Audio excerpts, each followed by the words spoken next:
which is also known as the zebra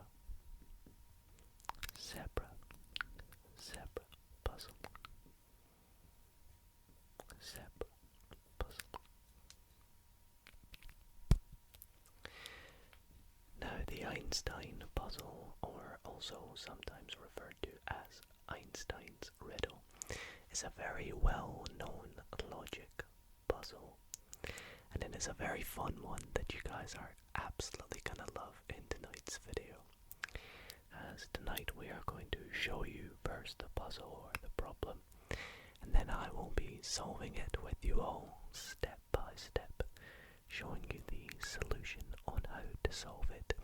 And as you guys know, we love our problem solving and our logic puzzles, so sit tight because tonight you are in for a treat. Now, before we get into this, I must say that there are many versions of this puzzle. There are lots and lots of different variations of this puzzle, as it is known as what is called a constraint satisfaction problem. So the puzzle may vary in tonight's video, but the one I'm referring to I found online and it seems pretty accurate. So we'll get into that in a moment, but if you guys do enjoy tonight's video, I'd really appreciate it if you consider dropping it a big thumbs up.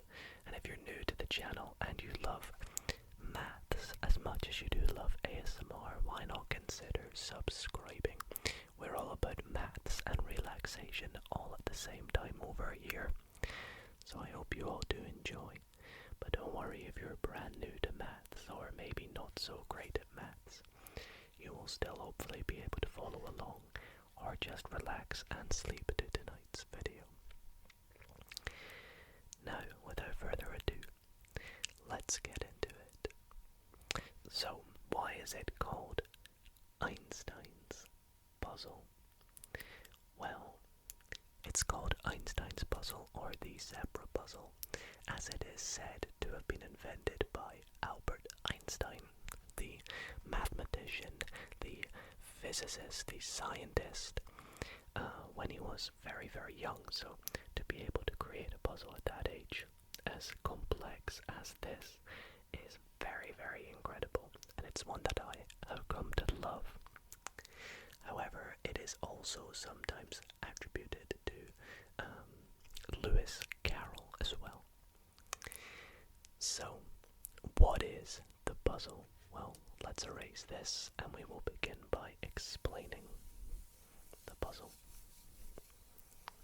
And I've got this little whiteboard to help me tonight because, well, we're going to be doing a lot of erasing and stuff as we take notes as we go. But Einstein's puzzle is a puzzle riddle that says that there are 5 houses. There are 5 houses.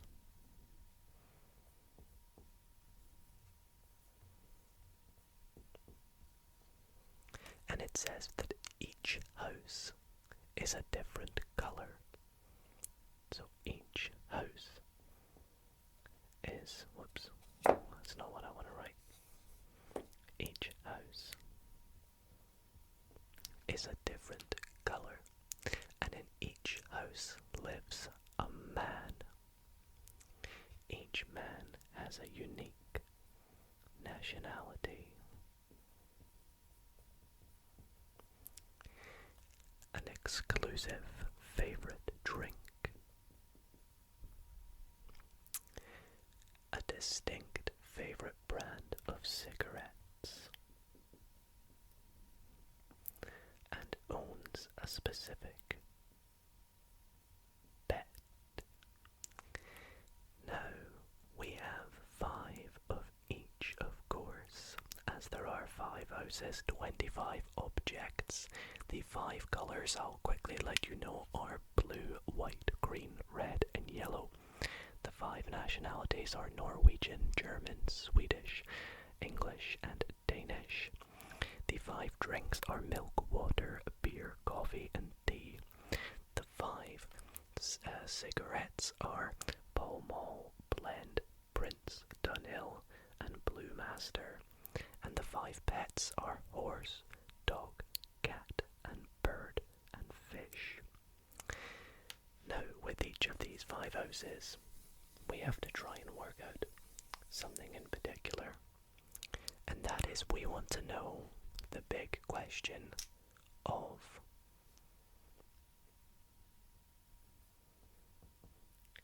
who owns the fish?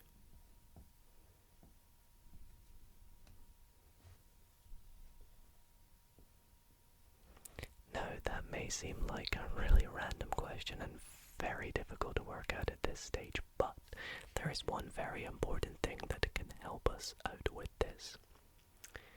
And that is, of course,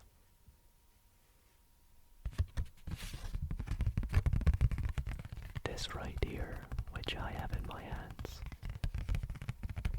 And it is a set of instructions or rules that can help us out and work out who owns the fish, also known as the constraints of the puzzle, which is why you might see this is called a constraint problem or constraint satisfaction problem. So let's go through these clues or constraints quickly. You can see we have 1, 2, 3, 4, 5, 6, 7, 8, 9, 10, 11, 12, 13, 14, 15 to help us out. That's pretty nice. However, the clues are very vague. We have the Englishman lives in the red house. The Swede keeps a dog. The Dane drinks tea. The greenhouse is to the left of the White House. The owner of the greenhouse drinks coffee. The man who smokes Pall Mall keeps a bird. The owner of the yellow house smokes Dunhill. The man in the center house drinks milk. The Norwegian lives in the first house. The blend smoker has a neighbor who keeps a cat. The man who smokes Blue Master drinks beer. The man who keeps a horse lives next to the Dunhill smoker. The German smokes Prince. The Norwegian lives next to the Blue House. And the blend smoker has a neighbor who drinks water. Now, with all this information, it might seem quite an odd question to ask. Who owns the fish? And well, that is where the logic comes in. We can use logic, and basic problem solving to help us work out who owns the pet fish. Now, I must quickly mention that each of these 5 houses are in a row. 1, 2, 3, 4, 5. House 1, 2, 3, 4, and 5. And it does not work consecutively where house 1 is next to house 5 and 5 is next to 1. They are not beside each other. So, with this all being said, why not give this a go yourself right now? I'll let you pause the video, have a wee play about with the rules. Again, I'll pop them on screen, but I'll also pop a link in the description to where you can get this. Try and solve it yourself, and post a comment down below, letting me know what you think is the answer. And I'll heart your comment if you got it right. But if you don't know or would like to stay tuned to find out the solution, or maybe if you've worked it out yourself and you want to compare how I did it to how you did it, then stay tuned because I'm going to solve it for you all right now. So let's set the rules down to the side. Let's erase the question because I'm going to need a bit more room for this. And I think what's going to help me solve this is making a little table. So let's make ourselves a table. I mean, you guys can clearly see I love tables. So we'll make ourselves a table. And I think what we'll do is we'll put houses. We'll put house 1, house 2. Am I gonna fit these all in a row? No, I'm gonna have to give myself a bit more room. I might just, instead of writing house, write or draw a picture of a house and put a number in it. I think that would be easier. Yeah, this is much easier. Okay, so this is house 1, 2, 3, 4, and 5. And now for each one, as we said, there is a colour.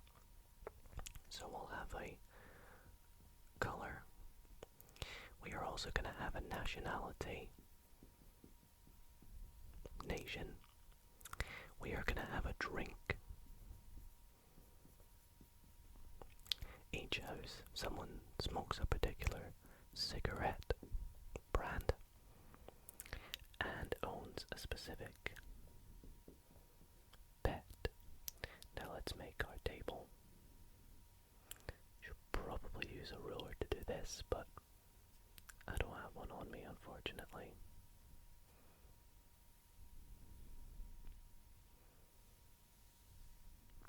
So the lines are a bit wonky, but hopefully you guys can put up with them.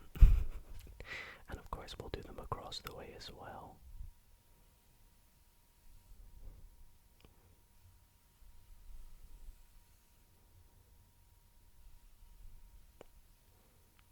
So remember, our big question is who owns the fish. So we want to work out in which column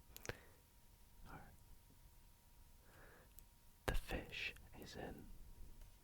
Where is this dude hanging out? Of course we don't know that at the moment, so we can't really put that in for sure. So we'll erase that, and hopefully we can work that out as we go. And I think tonight I won't be drawing pictures because, as you guys can see, I'm clearly not the greatest artist. So let's get started by going through the rules and seeing what we can work out. Now at first the rules are a bit fuzzy and a bit confusing. They're a bit all over the place. If we pick a rule, for example, rule number 3, the Dane drinks tea. Well, firstly, we don't know what house the Dane is in, so we cannot put Dane and tea in the same column without knowing where they must go. You know, they could go here, they could go here, but we need to work that out. Same with, for example, rule number 12. The man who keeps a horse lives next to the Dunhill smoker. We don't know where the Dunhill smoker is first, so we don't know where to put the horse. So they are all a bit confusing. However, there are 2 particular rules that are very explicit, and that is rule number 8 and rule number 9. Rule number 8 says the man in the center house drinks milk. So the center house, number 3, we know drinks milk. So that's a good start. We know that for sure. So I think with that done, we'll move on to clue 9, which says the Norwegian lives in the first house. That's the second explicit rule. The Norwegian lives in the first house. Now, I'm not going to be able to fit the word Norwegian, so I think I'll just write Norway to denote the country Norway. Okay, so with those 2 rules done, we'll take a look down. Do we have any more explicit rules? It doesn't seem so. So now is where we have to do a bit of working out using logic. And the logic kicks in with our first hypothesis. So we have to use hypotheses to help us work out the rest of the rules. And the first rule we can refer to is rule number 14. It says the Norwegian lives next to the blue house. Now we've already worked out some information about the Norwegian, so what does that say about the blue house? Right, it says it's number 2. Remember I said that 5 is not next to 1. So, again, Norwegian lives next to the blue house. So we know that house number 2 is blue. I don't know why the house is blue, don't ask me. The only one that makes sense is the greenhouse. Speaking of which, this can help us out even further, because now there are officially no more explicit rules. Rule number 14 was somewhat explicit, because now that we knew that Norway was in house 1, we knew that blue is 2 by that. But now is where we have to make our first hypotheses. And speaking of the greenhouse, clue number 4 says that the greenhouse is just to the left of the White House. So what does that mean? Well, it means it could be in one of 3 positions, as we can see. So let's go through each position. Can it be in number 1? Well, no, because we know it's just to the left of the White House. So it can't, because blue is to the right of it. That would make green to the left of blue, and we know that green is to the left of white. So can it be in 3? Possibly it could go there. So we'll put green question mark. Could it go in 4? Well, it could, because white could be in 5. So we know that green is either in 3 or 4. It cannot go in 5, because there's no extra house on the end to make it white on the end. So we know green is either in 3 or 4. However, when we move on to clue number 5 about the green owner, it says the owner, I shouldn't say the green owner, the owner of the greenhouse. The owner of the greenhouse drinks coffee. Now we can work out which house is the greenhouse. It can't be house number 3, because they drink milk, and we know that the greenhouse drinks coffee. So with clue number 4, we know that that must be the greenhouse, because we don't know what their drink is. So let's erase green from house 3 and neaten up our lines a bit.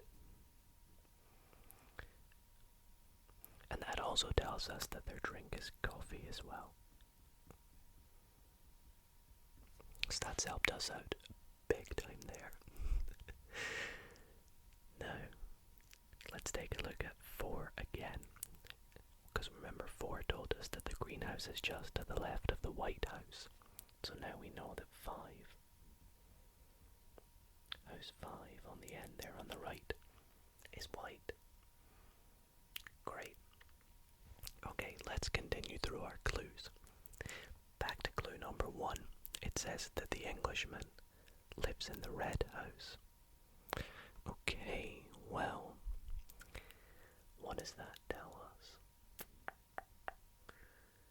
It tells us that the Englishman must be in house number 3, because we have 3 of the 5 colors. We know that the remaining 2 are red and yellow. If house number 1 was red, that would mean that the Englishman must be in it, but we know the Norwegian is in it. So that means with clue number 3, it must be the red house, and it must be the man from England. Great, that's really nice, that's really helpful. And that also means in turn with clue number 7 that we know that the other color is yellow, so house 1 must be yellow. And clue number 7 also tells us that the owner of the yellow house smokes Dunhill. So we're making some great progress here. Norwegian and Dunhill are all in the same house there. Nice. The next little step that we can move on to is clue number 12.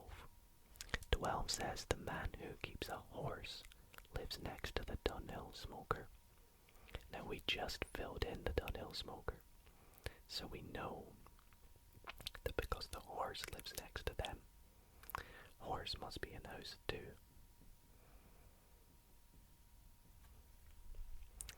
So that's helped us out big time, clue number 12. The next very important clue, or clues, are quite tricky to put together actually. And that's because you need to use 2 clues to piece together the next little bit of information. And that is clue number 3, which says, the Dane drinks tea. And clue number 11, which says, the man who smokes Blue Master drinks beer. Now the way we use this to work us out the next little thing is we know that we have beer and tea. So we have one final one, which is water. Tea is drank by the Dane. So we know that Dane and tea is either going to be in 2 or 5 because coffee and milk are taken by 4 and 3 and Norway is taken by 1. But 11 tells us that the man who smokes Blue Master drinks beer. So that means that 1 cannot be the person who drinks beer. And we already said from clue 3 that 1 doesn't drink tea. So that means 1 must drink water. It's probably the most confusing clue so far, but it makes sense. So with them, we move on to clue 15, which says that the blend smoker has a neighbor who drinks water. Well, we just filled in water, so we know that their neighbor smokes blend. Great.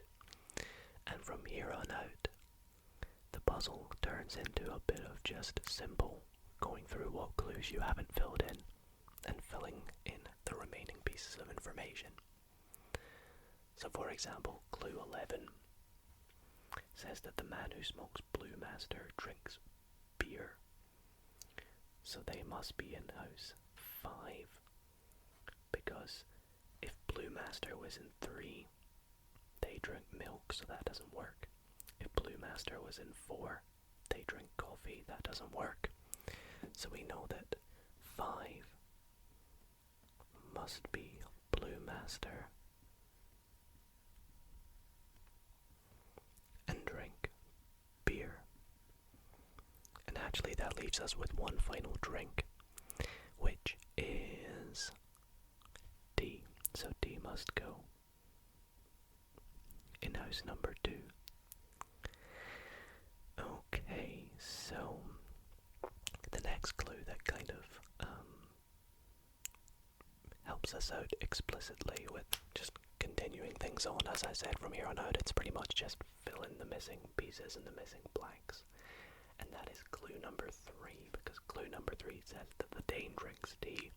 We just put tea in number 2, so we know that the Dane is in house number 2.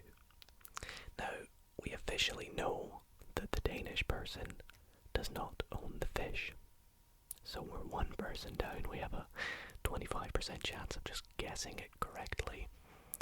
Could it be the Norwegian, the Englishman, or the other 2, which we have yet to put in, but we can start to put this together because clue number 13 says that the German smokes Prince. Well, we know the German's not in number 3 because the English, it's not in number 2, it's not in number 1, so it's either 4 or 5. They smoke Prince. It must be 4 because 5 smokes Blue Master. So German. And we also know that this is Prince. And then we have the final cigarette brand, which is Pall Mall. In house number 3. Moving on to clue number 2, it says the Swede keeps a dog while the remaining 1 year. It's the Swedish person, and they keep a dog.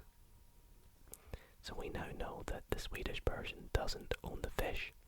We're getting much closer now. We have a 33.333% chance of just guessing. But we have a couple clues left to fill in, and that is that number 6 says the man who smokes Pall Mall keeps a bird. So Pall Mall keeps a bird. So we now know it's not the Englishman, so it's either Norwegian or German. What do you guys think it is? Make your predictions now. Well, you may have noticed the one clue we've not touched on is clue number 10, which says the blend smoker has a neighbour who keeps a cat. Where's blend? There it is. They've got a neighbour which keeps a cat. So it could either be 1 or 3. We know it's not 3 because they've got a bird. So cat is in house number 1, which leaves us with 1 spot left to put our little fish friend, and that is in house number 4, who is the German. So to answer our question from earlier, we would say the German owns a fish. And that is the solution to Einstein's puzzle. I really hope that you all did find this fun and a little bit entertaining as we went through the solution there. It is an incredible constraint satisfaction problem, also known as a riddle. And I had a lot of fun solving it with you all. Again, if you guys want to try this out yourself, I'll pop all the clues in the description. There are many other versions of this kind of puzzle with different kinds of clues, so you can give it a go yourself and try it out. There are other methods that people can use to solve these kinds of problems, such as making bigger tables with like scoring out boxes that they cannot be in and things like that. It's very fascinating. But that is where I'm going to end tonight's video. If you guys did enjoy, I'd really appreciate it if you consider dropping it a thumbs up. I have a lot of fun making these videos, and you guys know I love me some maths. So if you do too, why not consider subscribing? Anyways, hope you all sleep well, and I'll see you all in the next